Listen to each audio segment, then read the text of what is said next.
తెలంగాణ పరిశ్రమల శాఖ మంత్రి శ్రీధర్ బాబు వరంగల్లో పర్యటించారు. వరంగల్లోని ఇండస్ట్రియల్ ఇన్ఫ్రాస్ట్రక్చర్ కార్పొరేషన్ ఆఫీసును సందర్శించారు.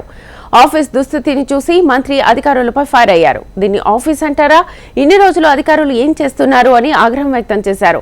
3 నెలల్లో ఆఫీస్ మొత్తం ఇన్ఫ్రాస్ట్రక్చర్ పాత ఫైళ్లను డిజిటలైజేషన్ చేయాలన్నారు. మంత్రిగా తాను అధికారులుగా మీరు ఎలాంటి ఆఫీస్ వాతావరణంలో కూర్చొని పనిచేస్తున్నామో ప్రతి ఉద్యోగి కూడా అదే వాతావరణంలో కూర్చొని పనిచేయాలని అధికారులకు సూచించారు. మరోసారి తనిఖీలకు వచ్చేసరికి రెనోవేషన్ పూర్తి చేయాలని ఆదేశించారు.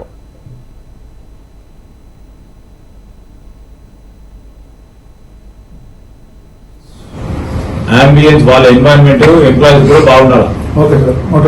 నేను కూర్చుంటా అక్కడ సెక్రటరియట్ లా 3rd floor లో, మీరు ఇక్కడ ఏసీ ఆఫీస్ లో కూర్చుంటారు, వాళ్ళు కూడా మంచి కూర్చోవాలి.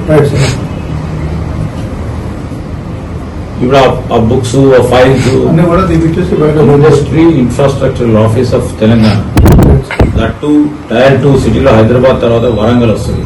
ఎట్లుండాలి ఆఫీస్? వచ్చేటట్టు ఉండాలా? To make plans and all these things, illegal occupation, wherever it is, inch. ఎందుకంటే థర్డ్ పార్టీని చేపిస్తున్నాను. If you give me a wrong report, you will be held responsible. I'm telling you. All these years of your service will go in vain.